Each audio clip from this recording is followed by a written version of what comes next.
Te dejo entrar más. Bueno.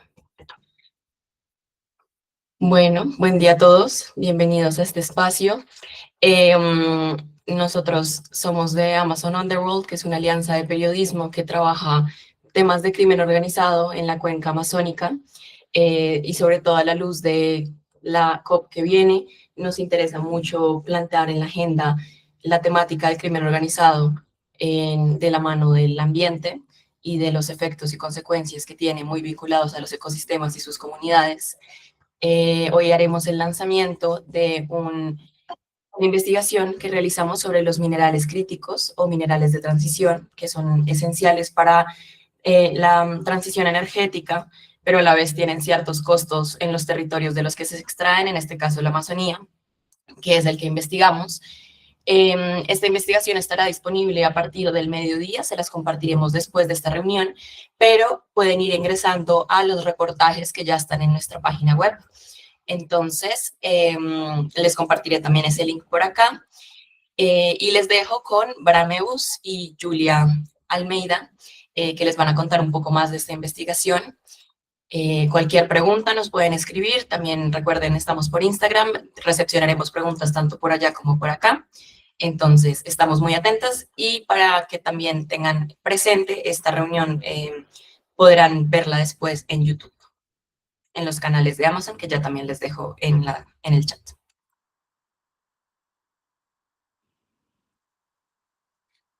Gracias, Natalia, y un gusto, buenos días para todos y todas. Mi nombre es Bramebu, soy el fundador de Amazon Underworld. Y hoy les vamos a hablar sobre lo que nosotros identificamos como una nueva tendencia de extractivismo en la Amazonía. Mucho se ha hablado sobre el triángulo de litio, lo que se necesita para, por ejemplo, baterías de vehículos eléctricos en Chile, Argentina y Bolivia, pero poco se sabe realmente de lo que hay en la cuenca amazónica. Nosotros desde hace años hemos tenido algunos indicios de la presencia, por ejemplo, de coltán, que es algo que se empezó a rumorar, pero realmente nunca pudimos entender la verdadera escala de la extracción ilícita que hay de este mineral, por ejemplo, y la presencia en la Amazonía.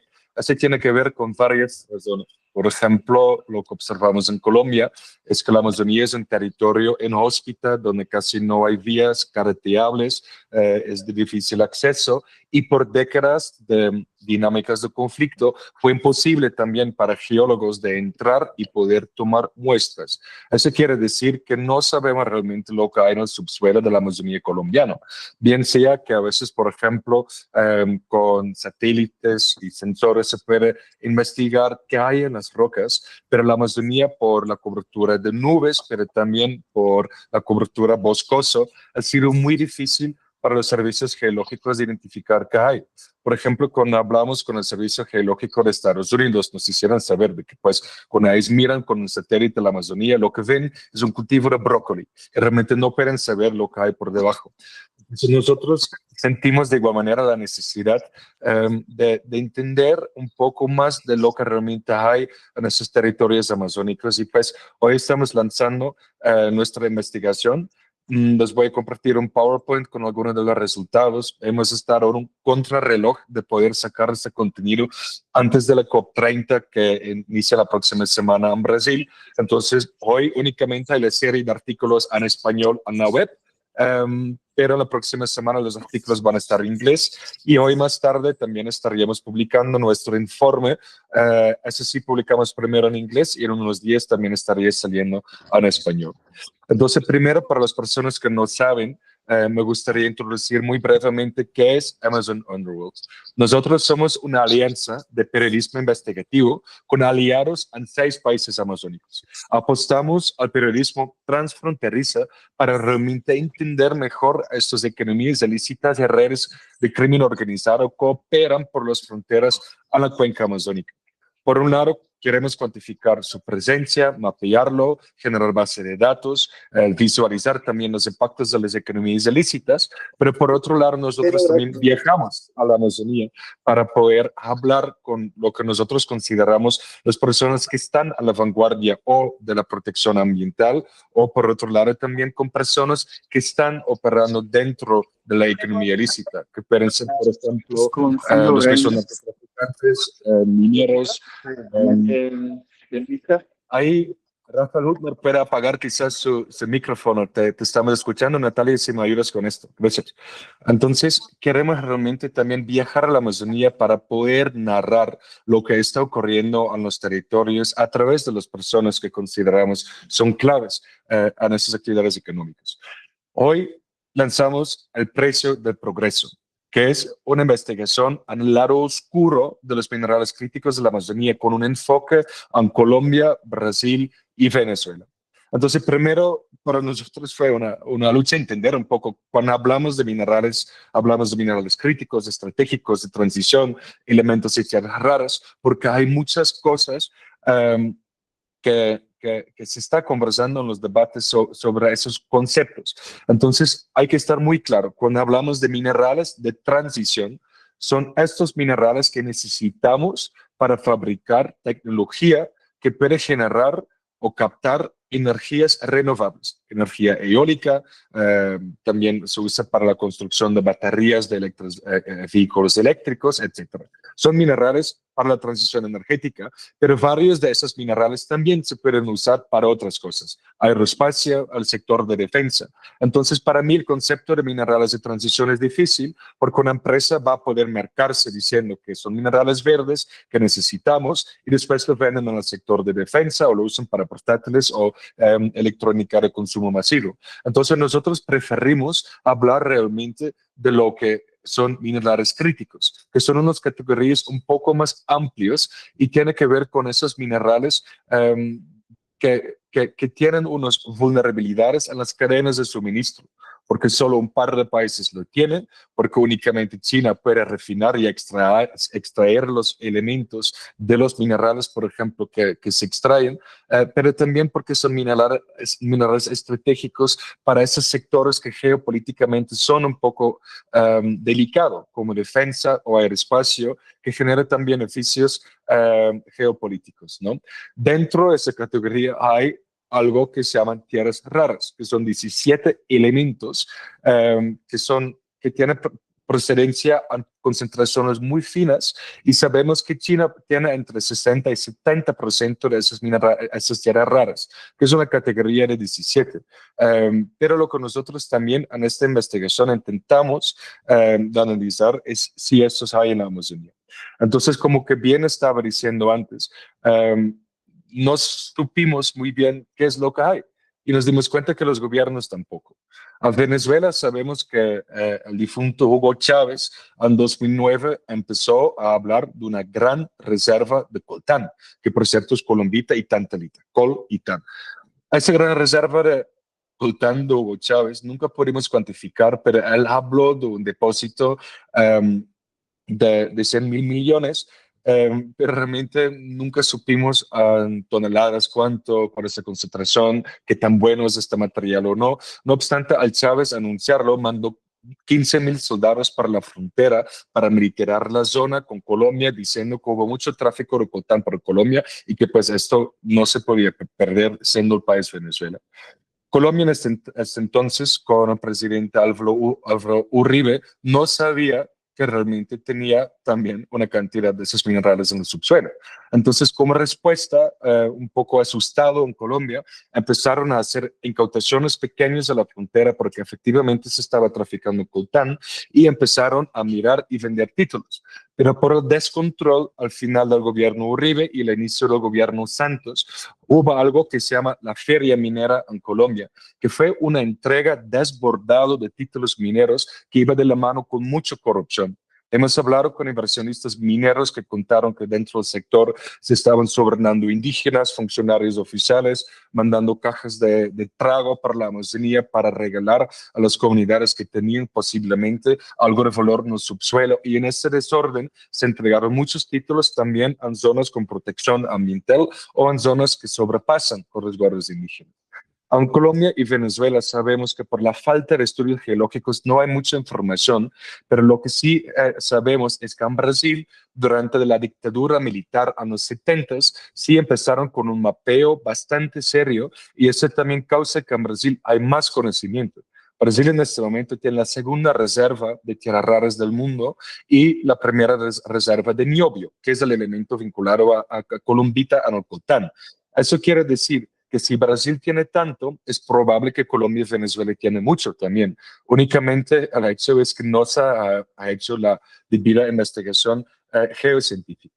Nosotros, con información de universidades públicas, servicios geológicos, estudios académicos, lo que hemos podido, hemos mapeado y ya está en la web un mapa interactivo, un poco lo que hemos encontrado en términos de algunos de esos minerales críticos, donde también va, por ejemplo, bauxita, casiterrita, manganesa, pero también uranio. Lo que pudimos identificar, pusimos en el mapita, hay una sección interactiva donde uno puede seleccionar y jugar un poco con la información que encontramos. Cuando hablamos en toda esa oscuridad y opacidad de quiénes son los actores que se encuentran en el territorio, porque bien sea que los mismos estados y gobiernos saben poco de lo que ocurre, no quiere decir que nada está pasando. Cuando hablamos de Venezuela, ya después de la firma del decreto Arco Minero del Orinoco en 2016, donde el gobierno de Nicolás Maduro apuesta al sector minero moderno y decretó una zona de 112.000 kilómetros cuadrados para el desarrollo minero, supimos de una cantidad de empresas mixtas, donde una empresa estatal tiene la mayoría de las acciones y en esas empresas mixtas empezaron a invitar a inversionistas muchas veces de dudoso origen, empresas no reconocidas o de países sin experiencia minera para formar esas alianzas y operar también el tema de coltán. No obstante, a pesar de la creación de esas empresas estatales, no pudimos detectar una actividad corporativa cuando hablamos de extracción, pero sí de recolección y acopio de minerales. Lo que sí vemos en Venezuela es que hay unas minas bullantes, estamos hablando de una explotación realmente industrial, pero de forma rudimentaria, debajo del control de grupos al margen de la ley. Ahí en Venezuela, sobre todo en el estado Amazonas, donde minería, por cierto, por decreto de Andrés Pérez de 1989 es prohibido, y sectores del estado Bolívar, algunos dentro del polígono del arco minero, hay presencia del ELN y presencia de la segunda Marquetalia, quienes están en control de la explotación de minas ilegales, donde se está sacando lo que llaman arenas negras. Arenas negras es un término de paraguas para encapsular una cierta cantidad de minerales y metales que muchas veces las mismas comunidades no conocen. Entonces, estas arenas negras son extraídas debajo de las circunstancias, unas circunstancias de violencia extrema. Y estos minerales, y ahorita les mostramos las rutas, después pasan, por ejemplo, a Colombia, donde lo legalizan si fuera un mineral colombiano, más bien le ponen una chaqueta legal colombiana y le exportan. Lo mismo pasa también por empresas en los puertos de La Guaira, Maracaibo, Venezuela, y también en parte de esto va a Brasil. Bueno, por cierto, en Brasil sí hay un sector privado muy instalado que ya empezó con extracción bastante grande, muchas veces títulos mineros sobrepasan territorios indígenas y ese también sale al mercado internacional. Aquí en un ejercicio de mapeo, cuando miramos la frontera colombo-venezolano, vemos que hay presencia del Ejército de Liberación Nacional y de la Segunda Marquetalia exactamente en esas zonas mineros. No obstante, en las rutas, sobre todo cuando hablamos del Guainía y parte de la Bichara, también tenemos presencia del Estado Mayor Central. Entonces, nosotros pudimos hablar con algunos de los mineros, tanto en Colombia, pero también pudimos entrevistar varios mineros de Venezuela, tanto en Venezuela mismo, porque hicimos campo en los tres países, pero también invitamos a unos mineros por la frontera para poder brindarles un lugar discreto y seguro y escuchar lo que ocurre en las minas. Lo que podemos documentar son testimonios de testigos, entonces de primera mano, de ejecuciones extrajudiciales en las minas, donde guerrilleros están asesinando mineros por el tema del robo. Hay cárceles improvisados hechos de alambre de púa, donde los grupos armados también castigan a las personas, les ponen en esas cárceles. Hay violencia y explotación sexual. Agresión hacia las mujeres, también esto incluye el tema de los menores de edad. También podemos hablar de reclutamiento forzado debajo de la influencia de esos grupos armados que mencionamos para o trabajar en las minas o para integrar en las filas de esos mismos grupos armados. Sabiendo que tanto la ELN y la Segunda Marquetalia están en la lista de grupos terroristas de Washington, podemos también hablar de que estos minerales que se están mercantilizando en los mercados internacionales están financiando grupos reconocidos como terroristas, pero también, sobre todo, está financiando la violencia. Entonces, no únicamente podemos hablar de la destrucción ambiental, porque claramente esta minería se hace con balsas en los ríos o se hace en las zonas terrestres. Ahorita les tengo una foto. Entonces, hay un cierto grado de destrucción ambiental muy importante, pero no, por ejemplo, se requiere al uso de mercurio que usan en la extracción de oro. Entonces, sí podemos decir que los impactos no son exactamente lo mismo y este sí hay que tomar en cuenta por un punto que elaboramos un poco más adelante. Pero lo que sí es de alta preocupación es la involucración de esos grupos armados generadores de violencia que en Venezuela, por cierto, operan hombro a hombro con las fuerzas estatales. A veces tiene presencia conjunta en las minas, hay fuerzas estatales que cobran impuestos de los mineros, hay pagos de sobornos de los grupos armados hacia los actores estatales, hay actores estatales como el SEBIN, que es el Servicio de Inteligencia, que sabemos que a veces en sus mismos vehículos transportan minerales.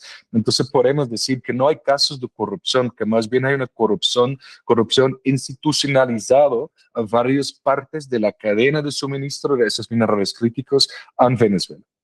Aquí hay una foto satelital de una mina en un municipio sieño, Estado Bolívar, Venezuela, donde por cierto se está hablando de una extracción de estaño, pero realmente sabemos que no únicamente es esto.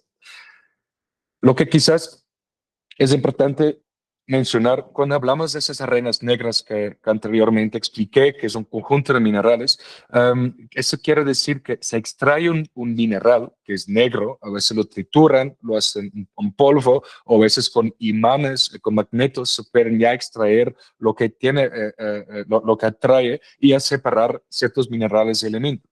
No obstante, es una piñata. No sabemos qué hay dentro y eso también, como un geólogo nos contó, el conocimiento es poder. Y este poder de saber qué se está extrayendo y el valor real no lo tienen las comunidades, ni siquiera pensamos a veces los comercializadores locales, pero cuando esto va a China y la gran parte va a China, ahí sí tienen 91% de la capacidad de separar tierras raras en el mundo. Entonces, eso quiere decir, en China sí saben que compran, pero en las minas están realmente pagando el precio de papa por algo que es caviar. Entonces, esos mineros, esas comunidades involucradas reciben un pago muy menor del valor actual. Entonces, aquí les puedo mostrar unos ejemplos. Nosotros llevamos desde la Amazonía unas muestras que pueden ser esas piedritas como acá o este concentrado que tenemos aquí, unas muestras de arenas negras, tanto de Venezuela como de Colombia, de minas irregulares. Lo hicimos analizar en un laboratorio profesional aquí y pues nos sorprendió no únicamente los altos valores y concentraciones que sí comercialmente son muy interesantes de colombita tantalita, de coltán pues, o de estaño, pero también hay varias tierras raras. Y esto es el asunto un poco delicado, porque las tierras raras no hay tanto presencia a nivel mundial y sabemos que para tener una ventaja eh, tecnológica que también implica una ventaja geopolítica, hay fricciones internacionales por las tierras raras. Sabemos de las fricciones entre China y Estados Unidos. Sabemos también que Maduro, en un intento de bajar un poco la presión desde Washington, ha intentado negociar recursos naturales, donde también entra el tema del coltán, pero sobre todo esas tierras raras nosotros no supimos que están presentes en la Amazonía, pero al parecer, lo que se está traficando, lo que se está comercializando, tiene concentraciones de tierras raras y nadie lo sabe. Eso quiere decir que están pagando un precio debajo del mercado a los comercializadores, que las empresas que legalizan y exportan, a pesar de que eso es ilegal, igual las regalías e impuestos que se pagan, no realmente genera los ingresos para los países que deben representar, porque se está sacando de Colombia una cantidad de tierras raras y minerales que la DIAN, por ejemplo, no sabe que están saliendo de sus ciudades puertos. Entonces, cuando hablamos de las comunidades, también es importante tomar en cuenta cuando hablamos de la minería, es cuál es la autodeterminación de las comunidades mismas. Bien, a la COP, ahora en una semana se va a proponer varias cosas que tienen que ver con una transición energética justa o con propuestas de moratoria a la Amazonía sobre la nueva exploración minera y de hidrocarburos en la Amazonía. No obstante, hay muchas comunidades que quieren ser mineros o que de hecho son mineros ya desde hace décadas. Aquí les muestro algunas fotos de Chorrobocón, Colombia, que desde los años 90, cuando los garimperos brasileños introdujeron balsas mineros, son mineros y han sacado oro, han contaminado con mercurio, pero al final del cabo, ellos a la mitad de Guinea, a la Amazonía colombiana, no tienen otros ingresos formales monetarios para poder costear sus vidas, su transporte, para poder mandar a sus hijos a educación por fuera de la comunidad. Entonces, ellos apuestan a la minería.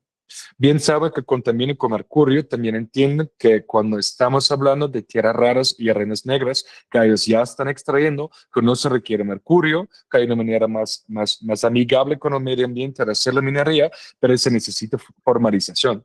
En este momento les ha bloqueado desde Bogotá a cualquier intento de formalización del resguardo remanso Chorobocón, lo que significa, como ellos me dicen, que ellos tenían la esperanza de ser mineros a los buenos, pero van a ser mineros a los malos, que significa con malas prácticas laborales, vendiendo a grupos irregulares o a empresas de dudosa origen que pagan por debajo del mercado y trafican minerales ilegales. Eso no es beneficioso para Chorobocón y Bogotá puede impedir cosas, pero no lo puede implementar. Entonces, ahorita Julia también les habla un poco más sobre qué pensamos nosotros que se deba hacer con este tipo de casos. Entonces, mirando un poco producción y exportación, esto, un geólogo cuando me habló de presencia y exportación y producción me dijo, pues, podemos decir algunas cosas, pero esto se llama geofantasía, porque realmente cuando hablamos de lo que hay en el subsuelo, no sabemos. Cuando hablamos de lo que se exporta, la gran mayoría no se declara con otros códigos arancelarios. Un oficial del Estado me dijo que pueden estar abusando de 40 códigos arancelarios para meter, como dicen aquí, gata por liebre. Pueden usar cualquier código de algo que se ve como una arena negra o algo que es algo metálico para no declarar estaño, para no declarar tierras raras y exportar cualquier cosa y no aparecer en el radar ni a las cifras de exportación. No obstante, aquí tenemos unas cifras que pertenecen a la geofantasía, pero son las cifras que pudimos corroborar. Cuando hablamos de Colombia, nos metimos sobre todo con una empresa que se llama Gracor. Y Gracor, de varias fuentes, dentro del aparato estatal, dentro de la economía ilícita, dentro de los que extraen y trafican, nos indican que es Gracor en este momento quien está comprando minerales del los grupos irregulares en Venezuela, esto viene a Colombia, donde lo legalizan, además con un papeleo, con una triquiñuela que en las investigaciones explicamos con mayor profundidad, que no es legal, pero sí logran exportar y sí aparecen en las estadísticas y prácticamente todo va a China, muchas veces a través de una empresa con registro en Suiza. Esos son las empresas que efectivamente están contribuyendo a todas las problemáticas que estamos exponiendo. Aquí hay algunas rutas porque, claro, de Venezuela va a La Guaira, a Maracaibo, pero también su cruza a Colombia, donde hay unas rutas fluviales y terrestres, depende si hay invierno o verano, que llevan los minerales del interior del país. Muchas veces pasa por Bogotá, por ejemplo, por la zona industrial, y después o en bulto va a Cartagena, Santa Marta, Buenaventura y lo exportan al mercado internacional. Pero lo que también ocurre es que hay una transformación donde pueden realmente hacer una fundición y hacen lingotes de alto grado de estaño, pero también hay coltán y tierras raras en estos lingotes, y esto exportan con aranceles cualquiera, y ahí no podemos identificar las cantidades, pero las rutas que entendemos son muy similares. Entonces, cuando miramos el tema de las respuestas estatales, aquí en esta foto les muestro al brigadier general Olaya, de la Fuerza Naval del Orinoco, que para mí es el general que en la historia de Colombia más ha incautado coltán y estaño de esos traficantes que lo sacan de Venezuela. No obstante, por la falta de normatividad, se ha tenido que devolver casi todo a las mismas empresas traficantes, porque no hay un proceso establecido y es fácil alegar que hay irregularidades en el proceso de incautación. No hay la manera en sitio de realmente investigar de qué minerales estamos hablando, que también complica mucho el esfuerzo del aparato de aplicación para la ley. Pero también lo que ocurre es que muchas veces se usa un papeleo falso de resguardos indígenas que tienen títulos colectivos de minería, de minerías de substancia que efectivamente no aplica para tierras raras o estaño, no obstante lo están declarando así, y esta es falta de interpretación correcta de normatividad beneficia realmente a estos traficantes, y también hay un elemento de corrupción donde realmente sabemos que a veces se han devuelto los minerales también porque hay un tema de sobornos. Entonces, por la falta de normatividad, por cierto, a la Agencia Nacional Minera nos dicen que ellos no tienen la capacidad de diferenciar entre arenas negras legales o ilegales. Entonces, si está en el mercado con un papeleo que se ve bonito, no hay forma de frenarlo a muchas instancias. También no hay normatividad realmente alrededor de su extracción, no hay todavía los códigos arancelarios preparados para esto, entonces les falta mucho. Por eso las incautaciones no han siempre servido, y la formalización tampoco no está funcionando, porque en este momento esos minerales no van dentro de las categorías de minería de sustancia, y eso es lo que realmente quieren muchas de las comunidades. Entonces, con esto cierro yo y voy a dar la palabra a Julia, que nos ayuda a entender un poco más esos hallazgos y qué recomendaciones tenemos. Muchas gracias, Bram. Muchas gracias a todos que están acá para acompañarnos en este trabajo. Soy Julia, soy brasileña y responsable por Advocacy en Amazon Underworld. Y creo que hay algo muy potente que empezamos hoy, que es este trabajo de articulación y advocacy y de incidencia política a partir de los datos y lo que encontramos en el campo, en este mapeo muy rico. Porque estas indicaciones de gobernanza y de indicadores y recomendaciones son muy importantes porque tienen también la escucha del campo, la escucha de las personas que sufren este cruzamiento de intereses, tanto privados, cuanto de crimen organizado, cuanto de gobernantes que no se preocupan mucho con las personas que viven, con los pueblos tradicionales que están en estos territorios que contienen materiales muy preciosos para el mercado. O sea, la presentación salió, pero puedo yo presentar si necesario, un momento.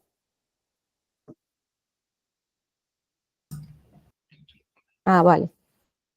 Gracias, Bram. En el próximo, recomendaciones, creo que puede ser interesante. Perfecto. O sea, pensamos a partir de este reporte 5 recomendaciones que empiezan ahora, recomendaciones muy conectadas con el campo y que creo que es una primera fase para después pensarmos recomendaciones más direccionadas a los estados, porque sabemos que la integración entre los estados involucrados en la minería ilegal en estos minerales es muy importante. Entonces, la primera recomendación muy importante y es clave es que conocimiento es poder y conocimiento es autonomía. O sea, muchas de las empresas, de las organizaciones, controlan la información. O sea, saben los minerales, saben dónde están y cómo extraerlos. Y esto no es un conocimiento de todos los actores involucrados en este problema de extracción ilegal y de tráfico de minería. O sea, por ejemplo, sabemos que China y otros compradores conocen con mucha precisión que hay en el territorio. Y para cambiar este modelo es necesario, claro, investir en capacitación y compartir información científica y geológica regional para fortalecer la capacidad de los estados y de otras organizaciones no gubernamentales para negociar con autonomía con estos minerales. La segunda recomendación a partir del campo muy clave sería, claro, la protección ambiental de la biodiversidad y de los pueblos, principalmente los pueblos en aislamiento. O sea, en algunas áreas que son como clasificadas como muy importantes para los pueblos aislados y deben ser declaradas zonas de exclusión minera. Y esto no puede ser negociable.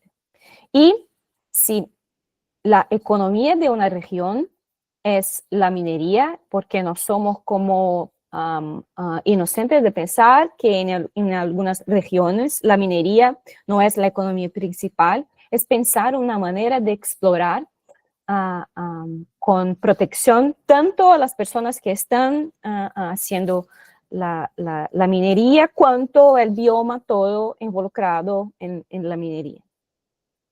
Tercero, sería muy importante, creo que es el más importante, la participación comunitaria, porque no son las empresas que deben dictar lo que debe ser hecho en un territorio, ni el Estado, ni otras organizaciones. Son las personas que viven en el territorio, o sea, una participación comunitaria y con consentimiento informado de los procesos que van a pasar en el territorio.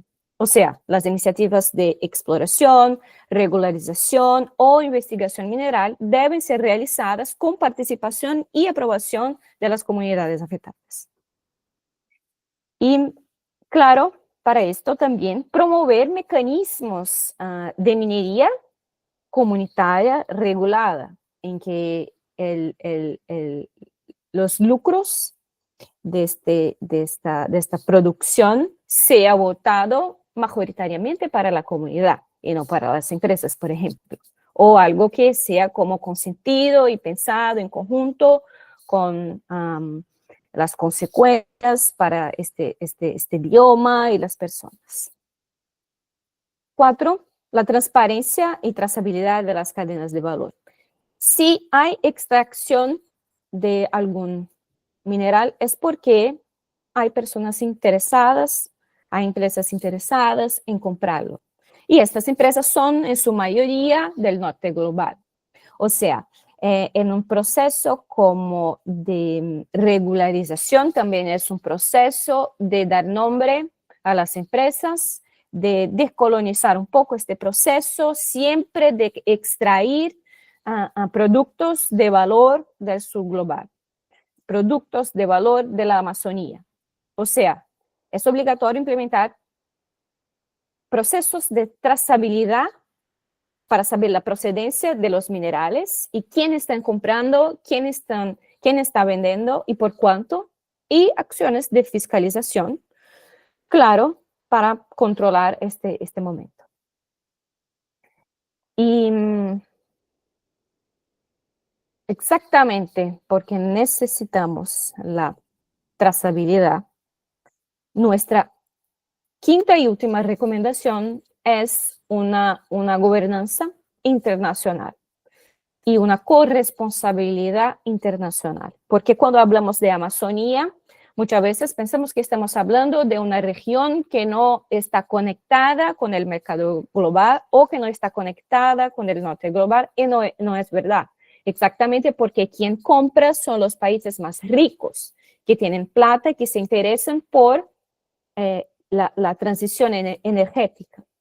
Y la transición energética no puede avanzar a costa de la Amazonía. O sea, acabamos con la Amazonía para pensar en un futuro mejor. Esto no existe. Esto es una contradicción. Pensar en corresponsabilidad, trazabilidad y cómo preservar el bioma al mismo tiempo que pensar en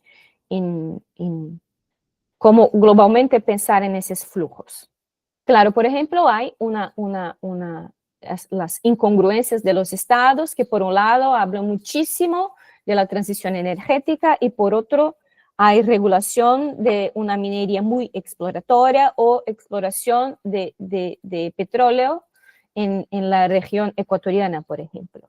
Tenemos que hablar sobre esto. Y exactamente para hablar sobre esto, incluir en los grandes eventos, en los grandes debates, los debates globales, como la Agenda COP30, como en los debates de BRICS, en la OTCA, en los debates de Naciones Unidas, en las grandes conferencias, este momento de corresponsabilidad y para pensar en una transición energética justa y la justicia climática. Estos son los 5 puntos de recomendaciones a partir del campo y nosotros pensamos que ahora empezamos los diálogos más locales, los diálogos interesados a los países, aliados, y sabemos que este es un debate muy difícil porque la corresponsabilización no es fácil, tanto para la idea de operaciones conjuntas, como la idea de que tengo culpa o no tengo culpa, o sea, es muy delicado. Empezamos localmente, en el primer punto vamos a COP, claro, hablar de esto, y después tenemos un lanzamiento en Bogotá sobre recomendaciones políticas y policy papers, y invitamos a todos a participar de estas articulaciones y debates. Muchas gracias.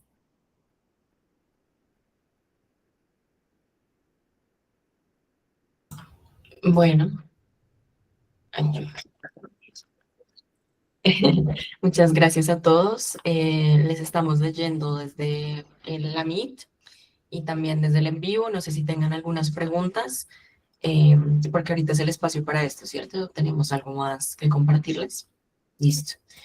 Si tienen preguntas, ya saben, puede ser acá, puede ser en futuras ocasiones. Como comentaba Julia, estaremos compartiendo a través de las redes la parrilla de eventos a los que estaremos asistiendo. Nos pueden encontrar como Amazon World. Y pues nada, podemos dar unos 2 minuticos por si hay algo como pendiente. De no ser el caso, igual les estaremos compartiendo con que ya tenemos el contacto, el informe completo un poco más tarde. Y si no, pueden también ubicarlo a través de las redes o a través de nuestra página web, que también se las voy a dejar por acá. En otras palabras, el que tiene preguntas, porfa, escríbelo en el chat o sube la mano y estaríamos aquí unos minutos más para poder responder. Y si hay como otros puntos o quieren hacer como reuniones bilaterales o otras presentaciones o actores clave, porfa, nos escriban. Dejo en el chat también nuestros correos porque es mucha cosa. Creo que son muchas frentes posibles de conexión y articulación y creo que también hay un momento de digerir todo esto y saber cómo encontramos, cómo hicimos los mapas, cómo pensamos ahora, la incidencia en los países y todo, o sea, pueden escribir posteriormente. Bueno, y Juan Sebastián, puedes abrir tu micrófono y nos cuentas. Buenas, ¿qué tal? ¿Me escuchan? Muchas gracias por compartir la información y por la invitación. Sebastián Anaya de la Fundación Gaia Amazonas. Nosotros hemos estado documentando también desde hace mucho tiempo los efectos de la minería, distintos tipos de minería, coltán, oro en la Amazonía Oriental colombiana.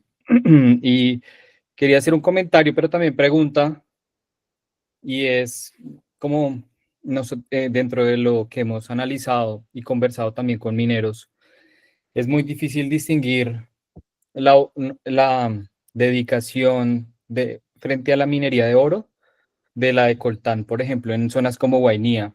Eh, es decir, por temporadas, algunos mineros que hemos conocido se dedican a extraer oro en las laderas de los cuerpos de agua y muchas veces como de acuerdo a oleadas también, que supongo que obedecen a dinámicas de grupos armados y de distintos tipos de presiones o no sé, eh, también ellos mismos se dedican a extraer coltán, pero más como una actividad subsidiaria o secundaria por respecto de la extracción de oro. Entonces ahí creo que eso complica un poco la situación de cómo atender el problema porque no están, o sea, en un mismo espacio y en un mismo, en las mismas comunidades e incluso en un mismo minero, convergen la minería de oro con mercurio y converge el dedicarse a extraer tierras raras, coltán. Entonces, no sé ustedes cómo, de pronto desde las recomendaciones, cómo lo han visto, porque es imposible, mejor dicho, es imposible disociar la minería de oro en muchas partes y todo lo que tiene lo relacionado con la contaminación con mercurio de la minería de coltán o tierras raras, bueno, por lo menos de coltán en Guainía. Eso complica mucho. Y las vetas, lo que tú decías, Bram, de la dificultad de que no tenemos información como geológica ni nada, entonces seguramente hay vetas entrecruzadas de muchos minerales y no sabemos lo que, no tenemos información completa, ¿no? Gracias, Juan Sebastián. Y sí, claro, efectivamente lo que tú dices es el caso. Hay muchos de estos ríos amazónicos donde con la balsa están separando los sedimentos y se busca el oro, también separan las arenas negras, ¿no? Entonces, al mismo proceso minero, extraen tanto el oro como las arenas negras. Pero lo que yo entendí, por ejemplo, de la gente en Chorobocón es que ellos también ya más que 3 décadas de minería informal allá, entiendo que las concentraciones de oro están bajando, que ya no hay tanto como antes, ellos están conscientes del tema de mercurio, entonces ellos buscan sostenerse. Y yo creo que sí hay compradores para las arenas negras que pagan un precio justo. Ellos pueden considerar ya no priorizar tanto el oro, ya dejar de usar el mercurio. Y claro, el oro que se coge, pues se vende, ¿no? Pero yo creo que como generar un mercado para esos minerales críticos puede ayudar a bajar el tema del uso de mercurio y priorizar el oro. A Venezuela sabemos que hay sectores de ríos donde no encuentran oro, pero puro estaño. Sabemos que, por ejemplo, ya cuando hablamos del tema de el ELN y la Segunda Marquetalia, sabemos que los dos entraron en un conflicto a partir de agosto y hay unos movimientos donde la Segunda Marquetalia buscó otra retaguardia y este es un sector del municipio de Autana que se llama El Alto Cuau. Ahí la Segunda Marquetalia se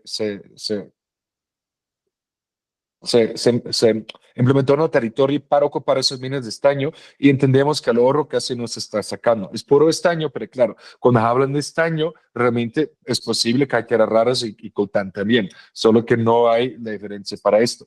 Y también estoy pensando, eso es más Orinoquillo, pero cuando miramos esas tierras cerca a Puerto Carreño, por ejemplo, al sur, donde hay un resguardo de guacamayas, donde hay un predio minero que se llama Minastic, ahí sí sacan directamente al estaño.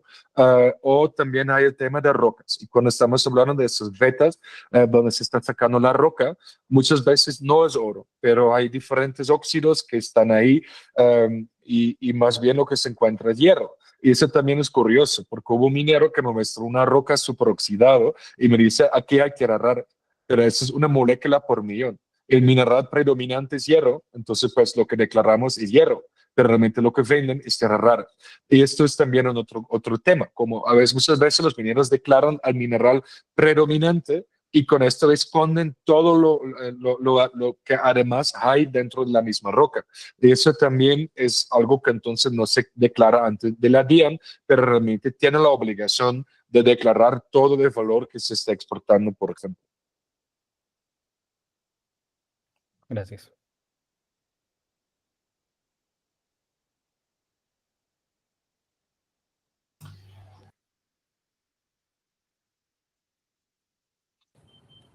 Janet. Hola, ¿cómo están? Quería saber cómo ven ustedes la cooperación con Venezuela. O sea, esta zona es súper importante por todo como los temas de contrabando y la extracción específica. Ahí, ¿cómo ven las posibilidades de cooperación, de control, de trabajo conjunto? ¿O ese es un hoyo negro que es difícil de tapar? No sé, cómo quisiera escuchar un poco cómo han visto y cómo vieron en el trabajo de campo ese tema.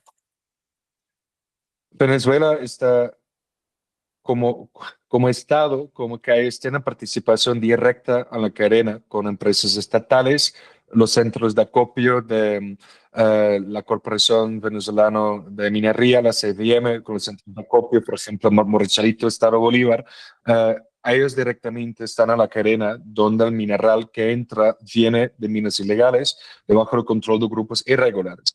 Entonces, pues, esto no se pinta muy bonito y en términos de cooperación, ¿qué implica esto? Pues implica que Maduro está ofreciendo minerales a Washington y entendemos que esto no prosperó, entendemos que Maduro está queriendo vender a países BRICS y que de hecho está vendiendo en China.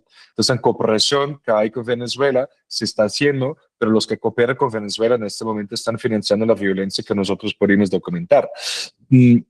Porque cuando uno hace la pregunta, ok, listo, si Venezuela apuesta a sacarlo, legalizarlo y por los puertos va a China, ok, pero ¿por qué todavía va un mineral a Colombia? Y yo creo que el mineral de Venezuela que se trafica a Colombia es porque a veces hay una participación directa de los grupos guerrilleros, una participación directa de, por ejemplo, oficiales de la Guardia Nacional Bolivariana que quieren lucrarse individualmente. Entonces, ellos quieren venderlo al mayor postor. Y eso no es a las empresas estatales de Venezuela, pero sí los comercializadores colombianos. Y por eso hay un porcentaje que yo considero todavía importante que se está sacando a Colombia. Eso es supremamente ilegal.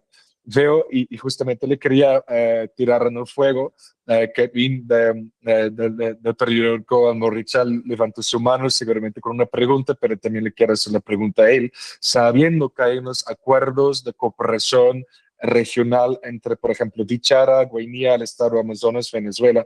¿Qué implica esto para todo lo que nosotros estamos conversando hoy?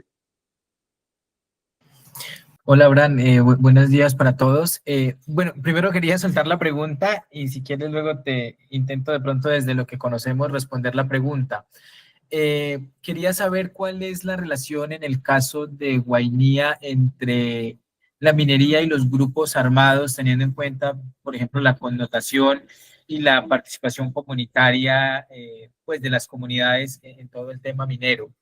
Y ahí mismo, con lo de Chorro Bocón, ustedes que, digamos, han estudiado mejor el tema de la minería, ellos a mí me hablaban en algún momento de el interés de poner unas máquinas que extraían oro sin mercurio a través de unos procesos de vibración. No sé si, digamos, hablaron algo de eso, porque la historia que leí publicada en la página de ustedes, pues habla más de todo el tema de tierras raras, ¿no? Entonces, esas eran como las dos preguntas que quería dejar. Y lo otro es, frente a lo del acuerdo, pues el acuerdo en ningún momento habla de la minería, de combatir eso. Digamos que está más formalizado para cooperación como administrativa en términos de facilitar la educación de los jóvenes de la frontera, de facilitar el tema de salud. El gobernador de Vichada, por ejemplo, que ha estado como más activo en ese tema, decía que justo al estado Amazonas,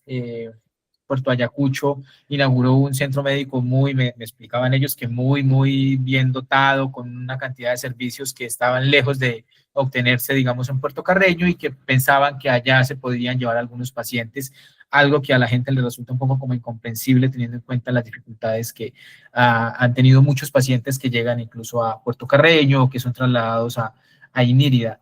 Entonces, esa cooperación está más pensada como en ese sentido, no tiene mucha fuerza por el lado de la lucha contra la minería y contra esta ilegalidad en ese sentido en la frontera.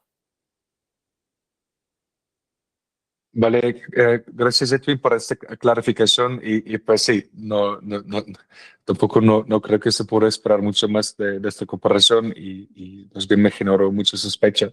Para contestar a tus preguntas de estas máquinas con tecnología de vibración, sobre Bocón no nos han hablado, tampoco nosotros no hemos enfocado a esto. Lo que yo entendí es que hay un tema de balsas y de extracción de oro bastante presente. Algunas de la comunidad misma, otros de colonos que a veces se imponen en el territorio. Entiendo que la comunidad no los puede sacar, que a veces pagan a los capitanes indígenas un parte de la producción. También el entender que no los pueden sacar, más es sospechar que esos colonos con balsas tienen alguna protección. Uno ya puede como interpretar un poco cuál protección sería. Que también me hace llegar un poco a tu última pregunta, ¿cuál es la participación en el Guainía de esos grupos armados en el tema minera? Entonces ahí yo quiero enfatizar la respuesta que voy a dar ahora, no es sobre Chorobocón, pero más bien en términos generales en el Guainía, porque hay otras comunidades, otros ríos donde también se está haciendo esta actividad.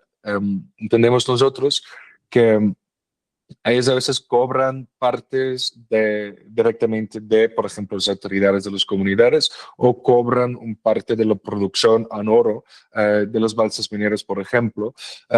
Sospechamos también que directamente a veces los grupos se involucran como comercialización, que también puede ser, por un lado, se puede interpretar como poner en un puesto, o más bien que los compradores, que son estas empresas que entran y compran material, pagan casi un peaje al grupo armado para poder entrar y comprar.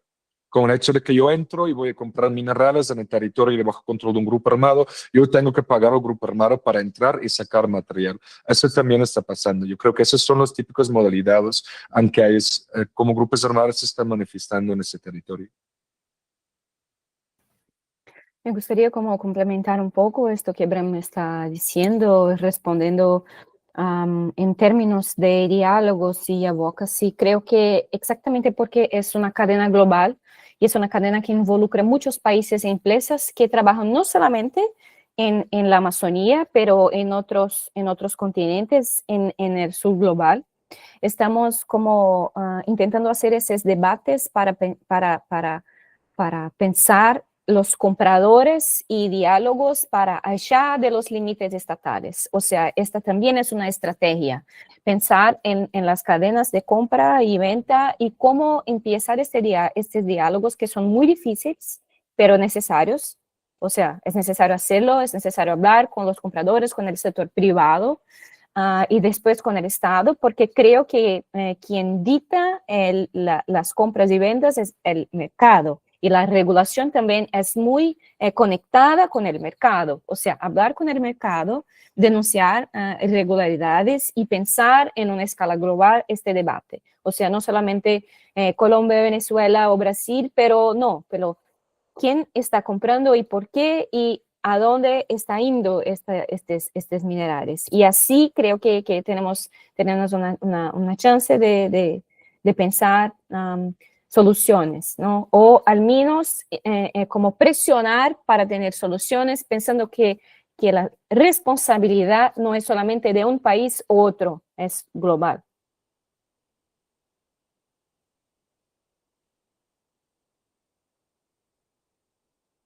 Veo la mano de Emerson Telles. Hola, Abraham. Buenos días. ¿Cómo va todo? Un gusto saludarlo, Julia también. De acuerdo a lo que tú decías, tengo una pregunta y es, ¿cómo cambia ese panorama después del 3 de agosto, lo que tú decías, ese rompimiento de esa alianza que se da entre Segunda Marquetalia y el ELN? Les quería preguntar a ustedes si en lo que han podido observar en el último mes, un mes y medio, hay como un tercer actor que quiera llegar a competir frente a un negocio tan lucrativo como ese, o si se quiere unir con alguno de, digamos, con la Segunda Marquetalia para hacerle frente al ELN, que tiene una presencia fuerte en la frontera con Venezuela, ¿no? No sé si ustedes han podido ver eso, o porque, digamos, eso me genera, digamos, ese rompimiento, esa fractura que se da en 3 de agosto, eh, tuvo que ser por minería y por cantidades de dinero muy fuertes, por un territorio que se está moviendo, y esa fractura, el más débil sería la segunda. Pero, ¿ustedes ven posible que llegue un tercer actor a esas zonas? Gracias. Gracias, Gemerson. Bueno, yo sé que ustedes también deben tener buen mapeado este tema, ¿no? Sobre todo ahí en el Bichara. Pues para nosotros en este momento, el actor predominante es el ELN, pero hay participación significante en Cuenamarquetali en lo que es la minería en Venezuela.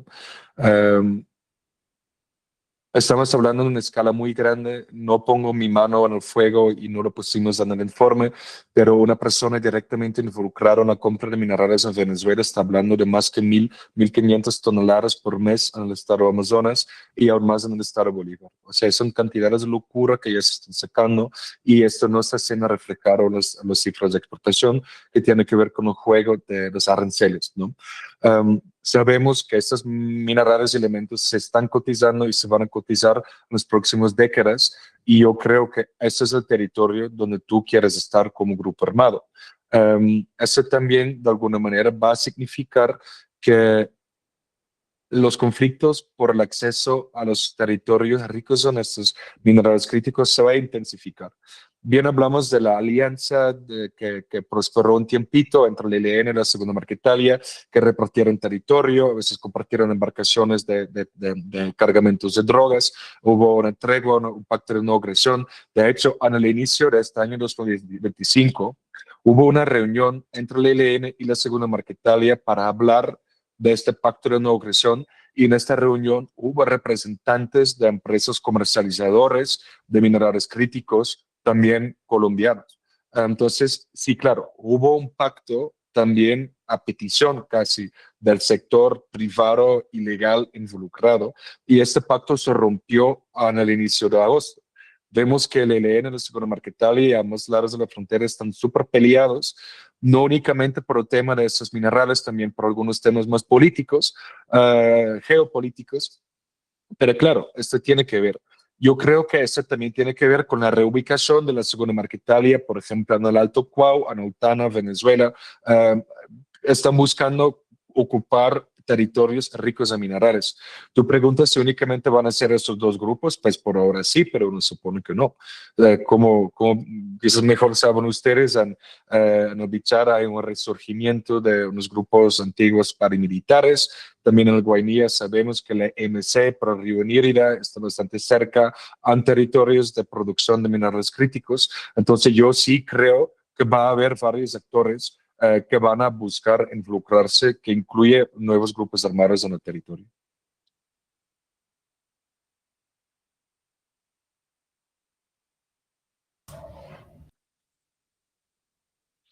¿Alguna otra pregunta? Sea por el chat, levantando la mano, por los canales que les dejamos ahí.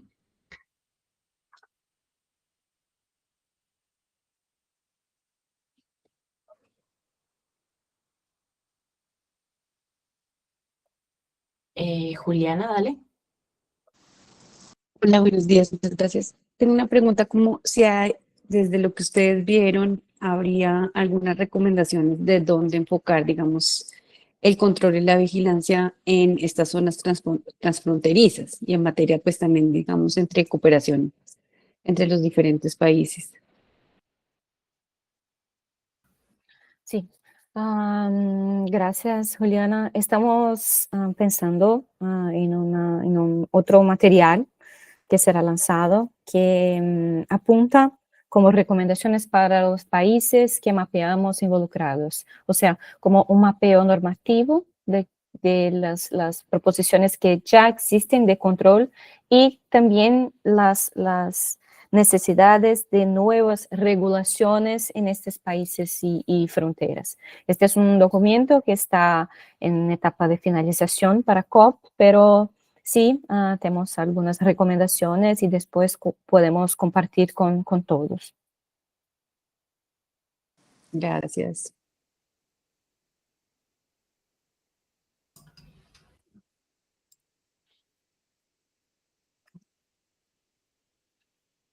Bueno, Creo que sería eso por ahora, ¿cierto?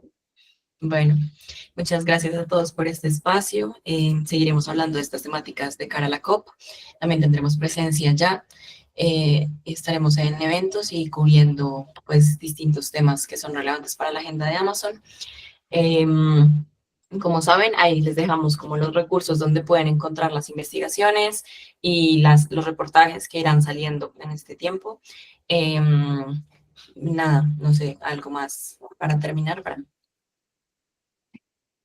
No, yo creo que ya también estamos sobre la hora. Más bien quiero agradecer al público para conectarse.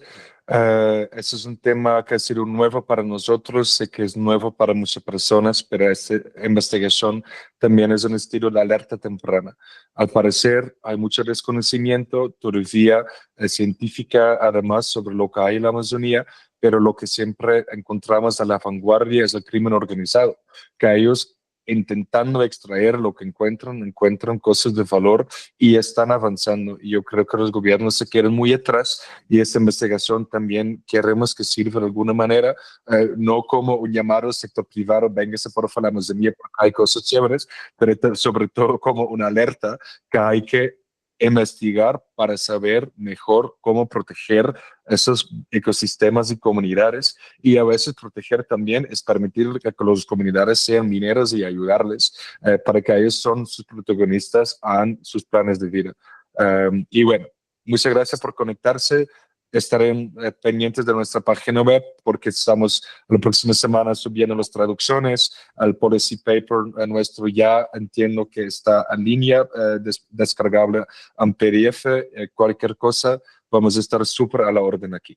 Lo tienen también en el chat, el informe completo, para que sepan. Bueno, Gracias, muchas hasta luego. gracias a todos. Hasta luego.